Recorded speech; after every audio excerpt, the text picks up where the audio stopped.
ठीक है ना। और अब तक 95 MCQ तक हो गया, 96 के आज कैरी ऑन करेंगे। यह है वेव मोशन। चलो question number 96।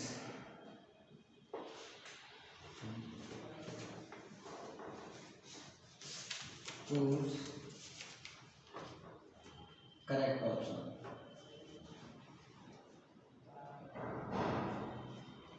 Option is in transverse wave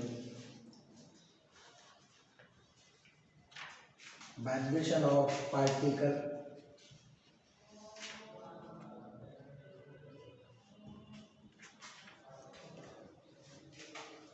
is parallel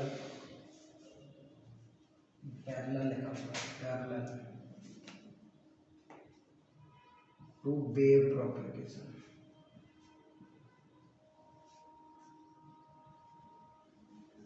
B है in longitudinal wave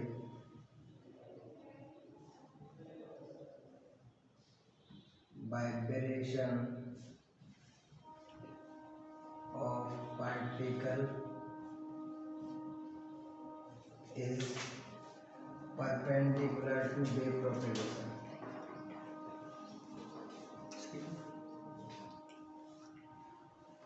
option C sound waves in air is a longitudinal wave। Longitudinal को कहते हैं अनुदैर्ध्य तरंग है।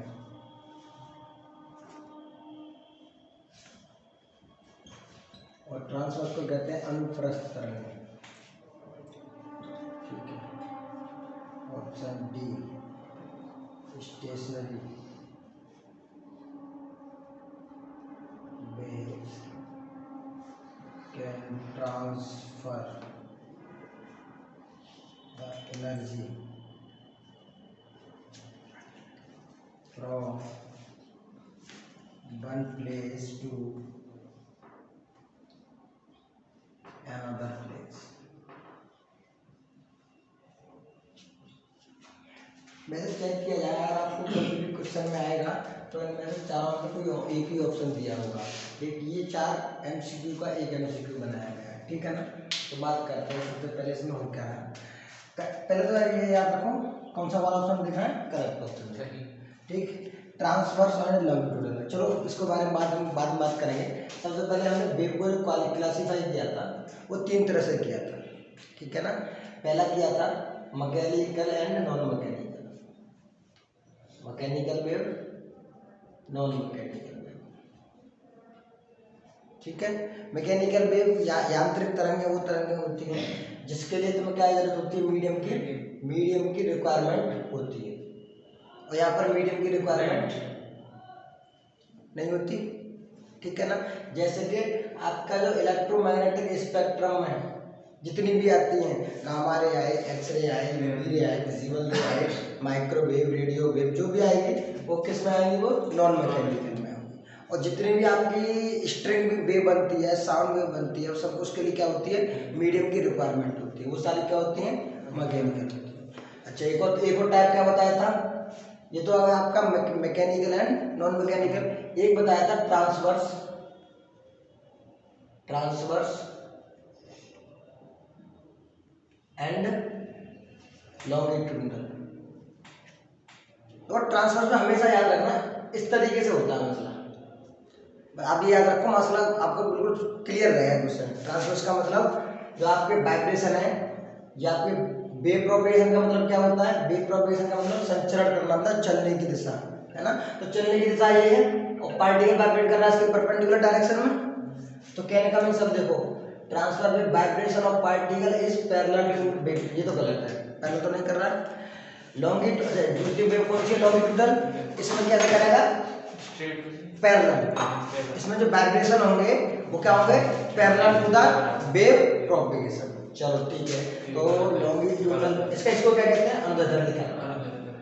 Longitudinal vibration of particle is perpendicular to wave, ये भी गलत है। कहने का मीन्स ये आपस में एक दूसरे के क्रॉस बना दिए गए। याद रखेंगे ट्रांसवर्स में क्या होता है और लॉन्गिट्यूडनल में क्या होता है। तीसरा बड़ा क्वेश्चन सबसे ज्यादा इंपॉर्टेंट क्या बनता है, ये आपका जो है लॉन्ग साउंड वेव, इसका एग्जाम्पल है लॉन्गिट्यूडनल वेव का। लॉन्गिट्यूडनल वेव का साउंड वेव क्या है, एग्जाम्पल है, ये करेक्ट ऑप्शन है। ट्रांसवर्स वेव तो आपको पता है स्ट्रिंग में जो बन रही है वो ट्रांसवर्स वेव है। स्ट्रिंग में ऐसे तो बनती हैं भाई, इस तरह से जाती हैं, इस तरह से बनती हैं। लेकिन साउंड वेव क्या होती है, लॉन्गिट्यूडनल मींस पैरेलल पल्सेस में चलती है। डी का तरह, अच्छा डी में क्या है, अप्रगामी तरंग है, हिंदी में क्या कहते हैं, अप्रगामी तरंग। देखो दो तरह की बताई थी, प्रोग्रेसिव एंड, जैसे कि ट्रांसफर लॉन्गिट्यूडनल के बाद तीसरा टाइप कौन सा बताया था, प्रोग्रेसिव और स्टेशनरी। इसका मतलब था भाई प्रगामी और ये अप्रगामी। बट से दिख रहा है, इसमें क्या होगा, एक एंड से दूसरे एंड पर एनर्जी का ट्रांसफर होगा। एक बार क्वेश्चन ये पूछा गया था कि प्रोग्रेसिव वेव के थ्रू ऐसी कौन सी क्वांटिटी है जिसका क्या आप क्या कहते हो ट्रांसफर करते हो, और ऑप्शन कौन सा होगा, एनर्जी। एनर्जी का ट्रांसफर एक एंड से दूसरे एंड पर हो सकता है, लेकिन स्टेशनरी वेव में एक एंड से दूसरे एंड पर आपका एनर्जी का ट्रांसफर नहीं हो सकता, तो ये भी गलत है। अप्रगामी, अप्रगामी मींस गामी मतलब क्या, गमन न करने वाली वेव, तो एनर्जी का गमन नहीं कर सकती है, ट्रांसफर नहीं कर सकती है, ठीक है ना। तो आपका करेक्ट ऑप्शन इज सी। चलो आगे बात करते हैं। क्वेश्चन 97, डिफरेंशियल इक्वेशन, डिफरेंशियल इस बार भी आएगा, differential equation for wave motion is,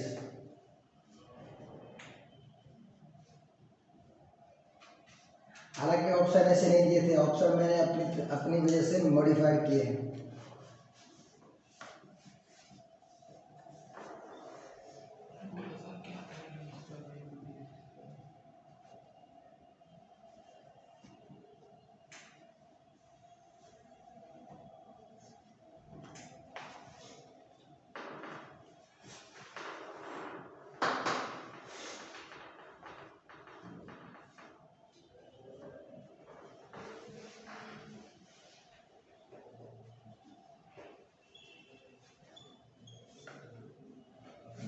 बहुत सुंदर, बहुत ही सुंदर।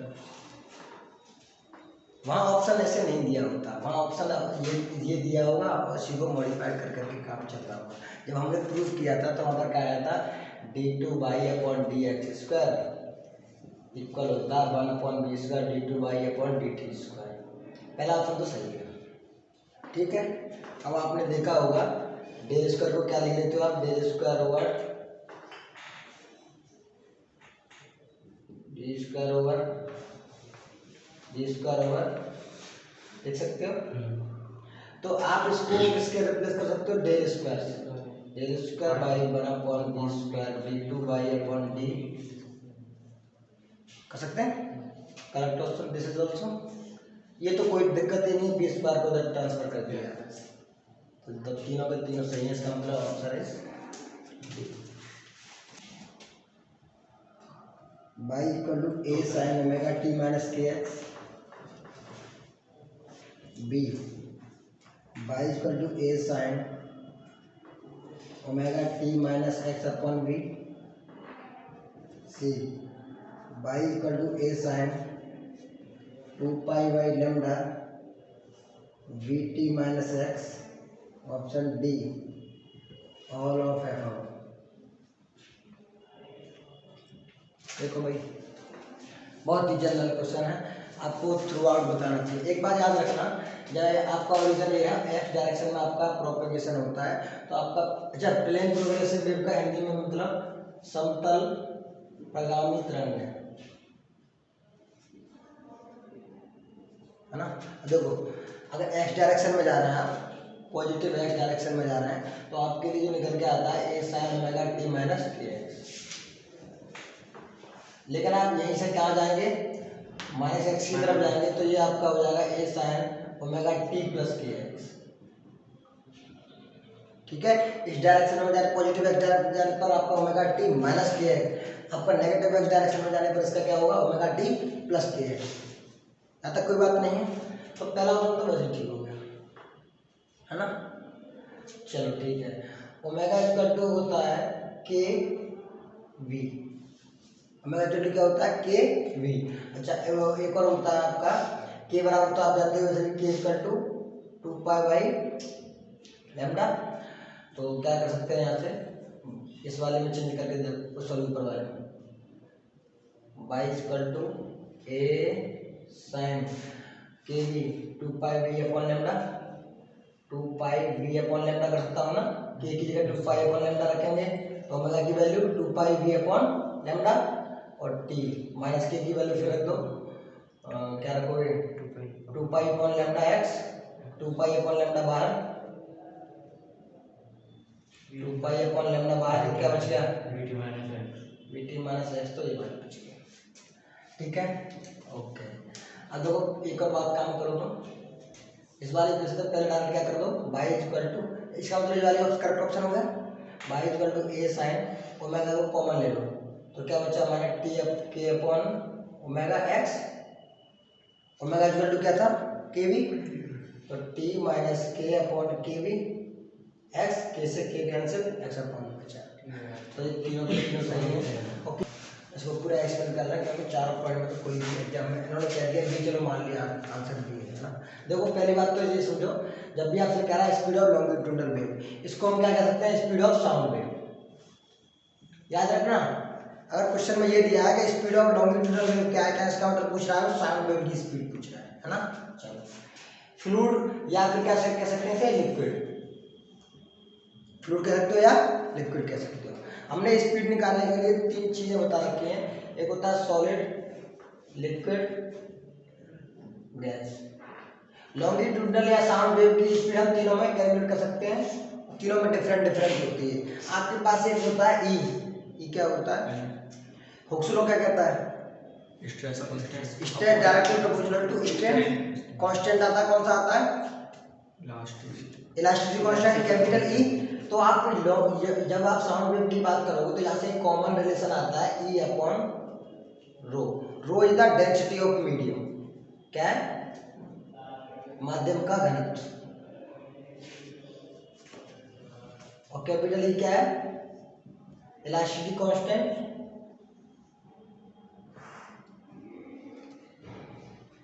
ठीक है अभी तक तो एक कॉमन बात होगी, तीनों के लिए काम करेगा ई अपॉन रो।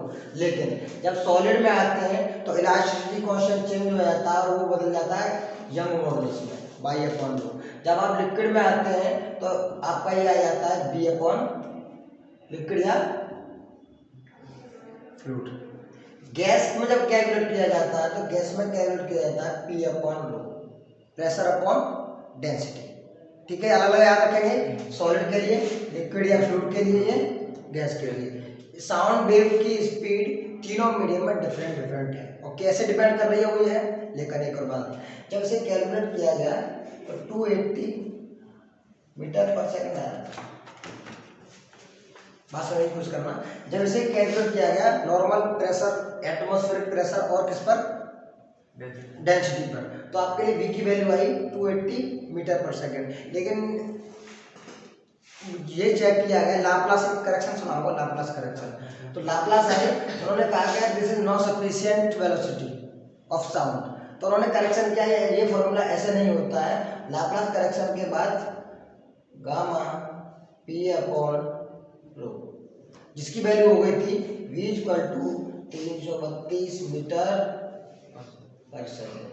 तो आजकल जो नॉर्मल वेव कहते हैं ना what is the speed of sound, तो आपको चार ऑप्शन दिए होंगे वहाँ 332 होती है, तो वो किसके बाद आती है 332 किसके बाद आती है लाप्लास करेक्शन के बाद।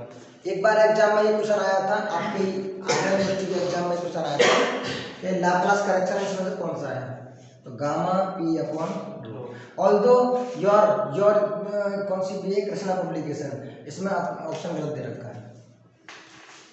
ठीक है क्वेश्चन ये दिया हुआ है लेकिन क्वेश्चन ने आंसर गलत मिला है, इसमें बहुत सारे क्वेश्चन के आंसर गलत हैं, बहुत सारे, इसमें मैंने याद।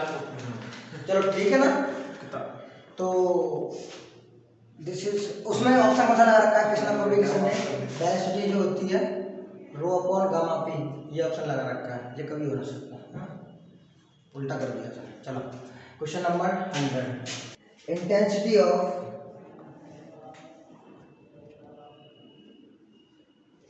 Plane progressive wave,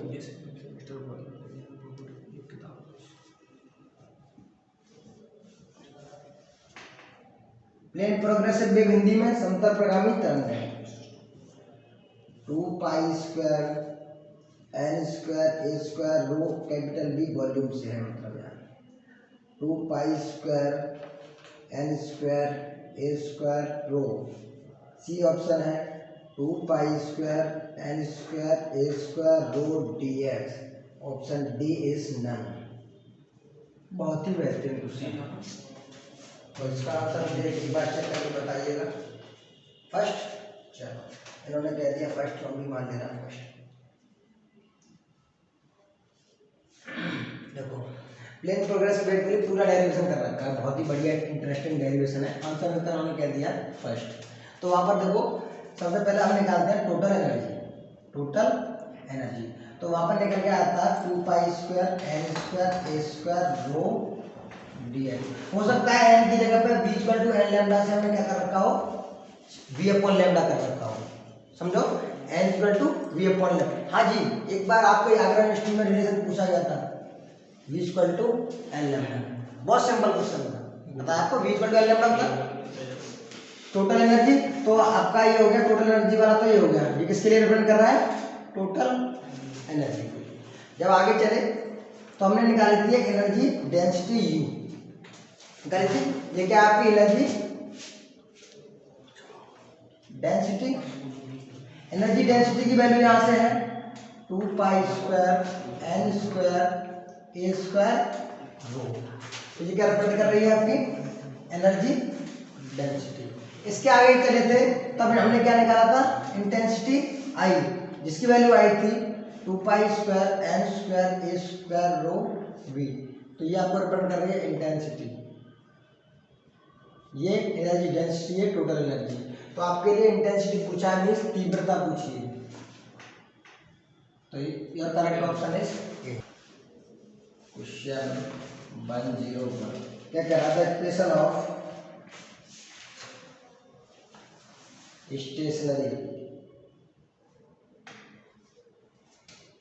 waves is given by, option ये दे रखा है y equal to 2a sin kx cos omega t, option B दे रखा है y equal to 2a cos kx sin omega t, option C है बोथ, ऑप्शन डी है none. भाई बता दो जरा एक बार इसका आंसर।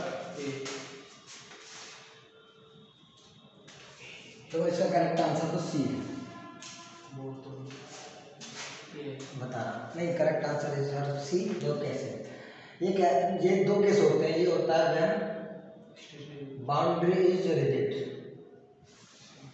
बाउंड्री इज रिजिड, और ये होता है when boundary is free, boundary is free. देखो जैसे क्या होता है, आप कभी कोई स्ट्रिंग लो, स्ट्रिंग मीन्स रस्सी लो, बात समझ कुछ करना, आप रस्सी लो, तो आप जैसे इसे जो करके बेचोगे, जैसे आपने एक बम्बू मारा तो क्या होगा, आप वो स्टार्टिंग में किधर से बेच रहे हो, आप इधर से बेच रहे हो, ये इस तरह से एम्पलीट्यूड ऊपर जाएगा, लेकिन लौट के क्या आएगा, अपोजिट डायरेक्शन। आप इस वाली बात करोगे तो ये होगा y equal to a sin omega t minus k x, क्योंकि बताया था एक डायरेक्शन में चल रही है, लेकिन लौट के आएगा ये माइनस एक्स डायरेक्शन में, एम्पलीट्यूड भी अपोजिट है, ये a है और ये माइनस a है, तो ये हो जाएगा y equal to minus a sin omega t plus k x. लेकिन ये तो जब ये क्या आया तो बाउंड्री रिजिड थी, सब दीवार से बनी हुई थी, ये कौन सी है, बाउंड्री रिजिड। घर जाके चेक कर लेना, बाई इक्वल टू, आपका बाई बना ये बाई 2 है, by equal two by 1 plus by 2 करोगे तो 2a sin kx cos omega. लेकिन दूसरा केस एक और होता है, मान लिया आपका ये स्ट्रिंग है और सॉरी ये वाला एंड क्या है, फ्री है। ये ऐसी ऐसी उस जगह से नहीं बना हुआ, जैसे कि ये मानो आपकी ये रस्सी पूरी है, ये यहाँ पर बनी हुई है, आपने एंड मान लिया यहाँ, पहले तो एंड यहाँ मान लेते हैं, बीच में मान लो एंड। तो जैसे आप एक बम मारोगे, एक बम मार के भेजोगे तो क्या होगा, यहाँ से चले आ रही है, आगे भी कैरी ऑन करी जाएगी, लेकिन जब लौट के यहाँ से वाइब्रेशन लौट के आएंगे वो इसी डायरेक्शन में लौट के आएंगे। कैसे देखो, इसका एक केस ये है, देखो जैसे ये आपका फ्री हैंड है, ये आप लौट के आओगे यहाँ से, ठीक, जब ये लौट के आएगी तो इसका जो एम्पलीट्यूड होगा इसी डायरेक्शन में लौट के आएगा फ्री हैंड से। अगर रिजिड होगा, दीवार होगा तो अपोजिट डायरेक्शन में इसका बम पाएगा, लेकिन अगर आपका फ्री हैंड है, ये क्या होता है, फ्री सपोर्ट, फ्री हैंड। जब आपका रिजिड बेड होता है तो आपका अपोजिट आते हैं एम्पलीट्यूड, लेकिन आपका फ्री हैंड होता है तो उसी डायरेक्शन में लौटती है, मींस एम्पलीट्यूड दोनों क्या होते हैं, ए। अब देखो ये इस डायरेक्शन में है और ये माइनस एक्स में है, और ये इसके लिए लिखेंगे y equal to A sine omega t minus k x. इसके लिए लिखेंगे y equal to A sine omega t k x. जब आप बाई, ये बाई वन हो जाएगा, ये y two y one plus, जब आप करोगे तो यहाँ बनेगा sine C plus sine D का फॉर्मूला, लेकिन आप जब यहाँ करोगे तो यहाँ बनेगा y equal to sine C minus sine D. इसीलिए यहाँ जब निकालोगे तो निकल के आएगा आपका 2a cos kx sin omega T. ये जरूर याद रखना, क्वेश्चन इस तरीके से पूछता है कि अगर आपका एक बाई वन दे देगा तो दूसरी बाई टू क्या होगी, जबकि स्टेशनरी वेव बनेगी। एक बाई वन दे देगा, एक बाई वन दे देगा, आपसे पूछेगा कि दूसरी बाई टू क्या होगी जिससे स्टेशनरी वेव बनेगी। तो ये पूरा जो बोर्ड पे लिखा हुआ है, एक एक पॉइंट क्लियर है, तो दोनों तरह से बन सकता है, ठीक है। Your correct option is C. This is your very good question about node and antinode. आपको पता ही है, जब आप क्या करते हो, स्टेशनरी वेव बनाते हो, मान लिया जाता है, इन पॉइंट को क्या कहते हैं आप, node, where amplitude is minimum, मतलब आपका जो आयाम है छोटा है तो बिल्कुल जीरो है, तो देखो नोड पर क्या होगा, एम्पलीट्यूड मैक्सिमम, ये गलत है। अच्छा, एंटीनोड कौन से होते हैं, यहाँ पर आपका एम्पलीट्यूड क्या होता है, मैक्सिमम, इनको कहते हैं एंटीनोड, ए एन मान, तो एंटीनोड एम्पलीट्यूड मैक्सिमम, ये तो सही है। अच्छा, distance between two consecutive nodes is always, चाहे बात कर लो, दो नोड की बात कर लो, चाहे दो लैम्डा, दो एंटीनोड की बात कर लो, दोनों में डिस्टेंस जो होती है आपकी लैम्डा बाई टू सेम रहती है, तो ये भी सही है और ये भी सही है। मीन्स आप नोड की बात करोगे, एंटीनोड की बात करोगे, इन दोनों के बीच डिस्टेंस लैम्डा बाई टू, इनके बीच लैम्डा बाई, लेकिन जब मैं बात करना चाहूँ एक एंटीनोड और एक नेट नोड के बीच में क्या होगा, लैम्डा बाई 4, बिकॉज उसकी भी आधी हो जाएगी ना, तो ये भी करेक्ट ऑप्शन है। इसका मतलब हमने करेक्ट पूछा क्या था, इनकरेक्ट पूछा था, option is incorrect.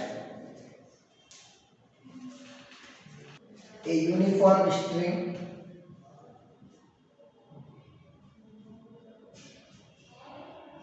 of length n, mass m is fixed at both ends under tension T, then it can vibrate with frequency given by the relation is, option दे रखे हैं, h equal to 1/2 under root T upon L, option B is 1/2 L under root T upon M, option C is 1/2 under root M upon T, option D is f equal to 1/t l 2L T upon N। चलो भाई, एक uniform string है, एक uniform string. String का मतलब जो आपके door कहते हैं उसे, वो मान लो आप। तो ऐसे कुछ केसेस बनते हैं। मान लिया आपने जब उसको जब कराने की कोशिश की तो क्या हुआ, एक लूप बन गया। हो सकता है ये कोई केस बने, हो सकता है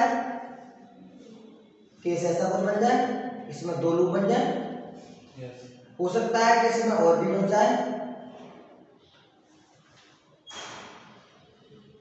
ये 3 लूप बन जाए, हो सकता है ना। n बराबर 1 हो सकता है, 2 हो सकता है, 3 हो सकता है। इसे कहते हैं फर्स्ट हार्मोनिक। इसे कहते हैं सेकंड हार्मोनिक। इसे कहते हैं थर्ड हार्मोनिक। या फिर फर्स्ट हार्मोनिक या फंडामेंटल टोन, फंडामेंटल टोन, या फिर इसे कहेंगे फर्स्ट ओवरटोन, इसे कहेंगे सेकंड ओवरटोन। कंफ्यूजन नहीं पड़ेंगे। जो थर्ड हार्मोनिक होता है उसे क्या कहते हैं, सेकंड हार्मोनिक। जब इनको कैलकुलेट करते हैं, छोटी सी ट्रिक है, कोई याद रखो, बात कर देंगे। Fn equal to n upon 2n। अगर आपकी स्ट्रिंग की लेंथ क्या है, n है, तो इसका और टेंशन क्या है, इसमें यूनिट टेंशन T है, मास m है, तो n upon 2n T upon m।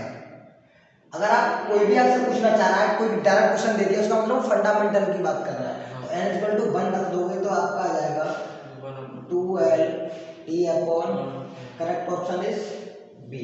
याद रखेंगे, अगर आपसे वो कहते हैं कि सेकंड हार्मोनिक का बताओ, तो n बराबर 2 रखोगे। अब थर्ड हार्मोनिक n बराबर 3 रखोगे। अगर आपसे कहता है कि fundamental tone, first overtone and second overtone, तो क्वेश्चन किसी भी तरह से पुट किया जा सकता है, ठीक है।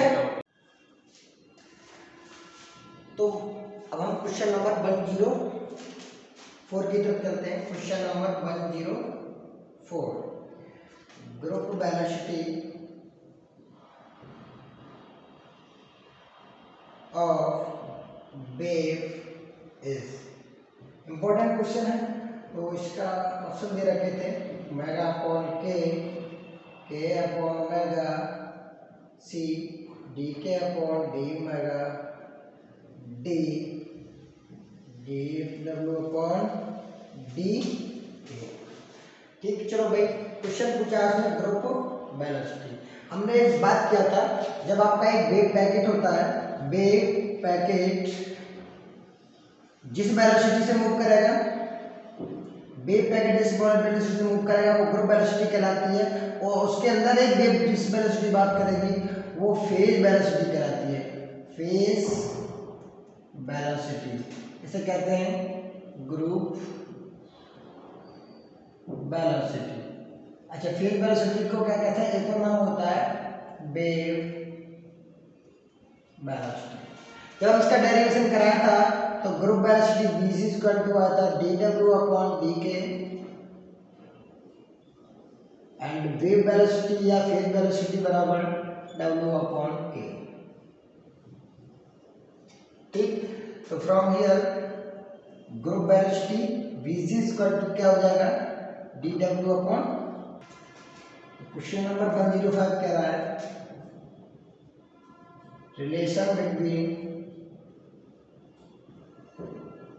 group velocity and wave velocity is, option A is Vg equal to Vp minus lambda dVp upon d lambda, option B is Vp is equal to Vg minus lambda dVp over d lambda, option C is Vg is equal to Vp plus lambda dVp over d lambda, option D is Vp is equal to Vg plus lambda dVp over d lambda।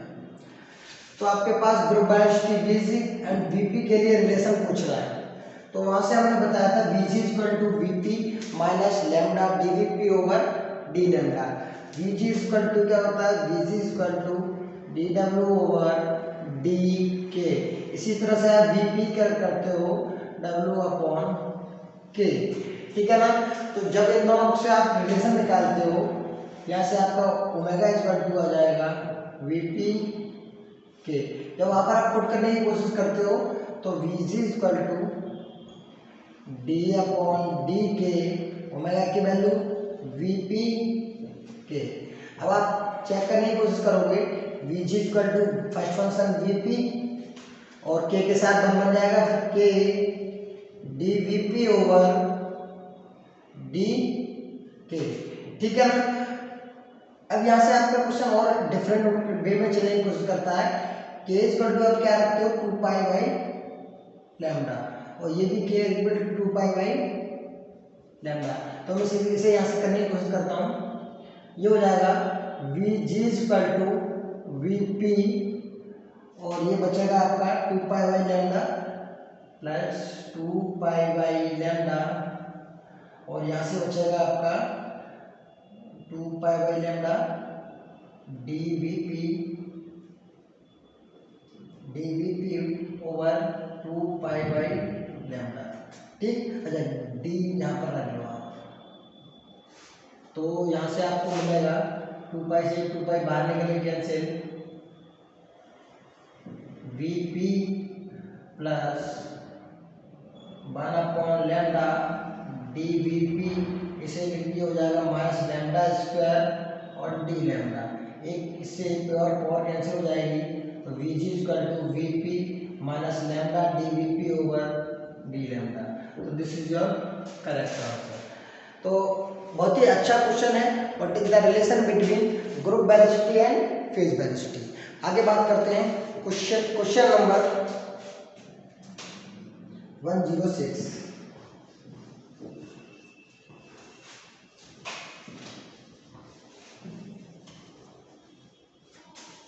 So what is question number 106? This is your question number in dispersion medium.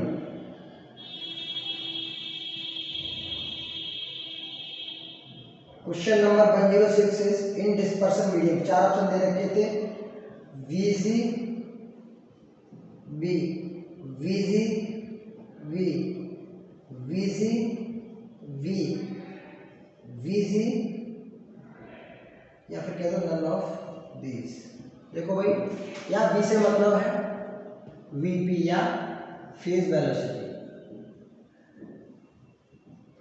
या तो ये कह लो या आप ये कह दो, या ऐसे कह सकते हो आप वेव वेलोसिटी। चलो ठीक है, हमने बताया था दो तरह के मीडियम होंगे, एक डिस्पर्सन, हिंदी में कहते हैं विक्षेपण माध्यम, और एक था नॉन डिस्पर्सन, अविक्षेपण माध्यम। Dispersion and non dispersion. Non dispersion का मतलब होता है वीजी और वीपी दोनों बराबर, या वीजी वी के बराबर। लेकिन डिस्पर्सन रिलेशन की बात करोगे तो आपका वीजी, तो आपका वीजी क्या होना चाहिए, तो आपका v g smaller than v, means wave velocity आपके वीजी से ग्रुप वेलोसिटी से बड़ी होनी चाहिए, तो इसका आंसर आएगा आपका डी, ठीक। तो कहने का मतलब आप दो सेंस में याद रखेंगे कि ग्रुप वेलोसिटी फेज वेलोसिटी के बराबर होगा तो नॉन डिस्पर्सन मीडियम, और जब आपकी वेव वेलोसिटी या क्या कह सकते हो उसे फेज वेलोसिटी बराबर होगी ग्रुप वेलोसिटी से, तो आपका क्या होगा, डिस्पर्सन मीडियम। चलो question number 107। Question number 107। Question number 107। Question number 107 क्या कह रहा है, इन नॉन डिस्पर्सन मीडियम।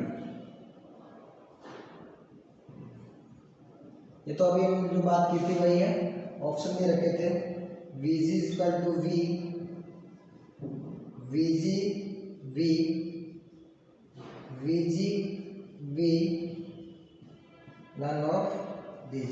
ये तो group velocity phase velocity non dispersion मतलब अविक्षेपण, इसका मतलब ग्रुप वेलोसिटी फेज वेलोसिटी के बराबर या ग्रुप वेलोसिटी वेव वेलोसिटी के बराबर। ठीक, चलो आगे बात करते हैं क्वेश्चन नंबर 108। ये हमारा वेव मोशन की बात कर रहे हैं, तो अभी तक जो पॉसिबल क्वेश्चन रहते हैं, जो भी बेहतरीन क्वेश्चन आपके एग्जाम के पॉइंट ऑफ व्यू से हो सकते हैं, वो सारे क्वेश्चन की बात कर रहे हैं। Question number 108। क्वेश्चन नंबर 108 क्या होता है? Relation between phase difference and path difference is. बहुत ही बढ़िया। मान लिया फेज डिफरेंस को आप एक तरफ मान लो फाइव और उसको मान लो एक्स। ऑप्शन दे रखे हैं five equal to lambda upon 2 pi x, option B five equal to 2 pi by lambda into x, option C five equal to x upon 2 pi by lambda, option D none of this. देखो भाई question बहुत बढ़िया है, simple question है। अब तक आपकी university या फिर आपका दिल्ली यूनिवर्सिटी, चाहे अलीगढ़ मुस्लिम यूनिवर्सिटी, चाहे आप पीजीटी की बात करें, हर जगह क्वेश्चन कई बार पूछा जा चुका है। तो क्वेश्चन सीधा सीधा है। जो फेज डिफरेंस होता है, फेज डिफरेंस इसे कहते हैं कलांतर। ठीक, ये बराबर होता है 2 pi by lambda multiply by पथांतर, हिंदी में कहते हैं पाथ डिफरेंस। या क्या दे रखा है फेज डिफरेंस की value? Phase difference is 5, 2 pi by lambda, path difference x, तो करेक्ट ऑप्शन इज बी। तो ये हमारे लिए कुछ आपके लिए मैकेनिक्स एक बार फिर से बताता हूँ। तो ये आपके 108 क्वेश्चन हो चुके हैं।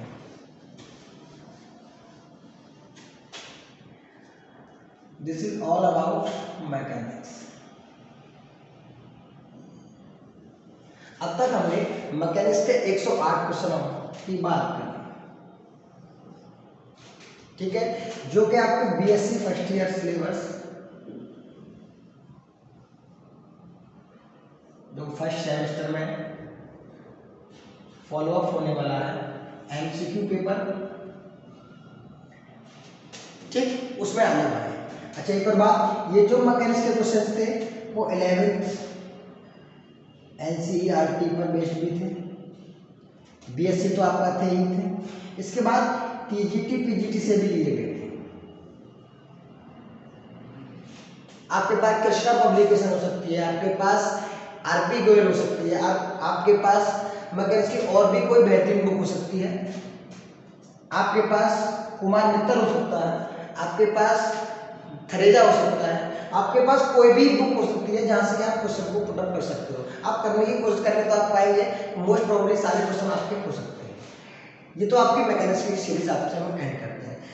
नेक्स्ट वीडियो से कल से बात करेंगे हम वेक्टर की जितने भी पॉसिबल वीडियोस हो सकती हैं उतने वीडियोस के बारे में बात करेंगे। वीडियोस का मतलब यह है जितने भी हम कर सकते हैं। अच्छा देखने में आपको क्वेश्चन 108 मतलब 108 लग रहा है, लेकिन ये क्वेश्चन 108 से कई ज़्यादा है।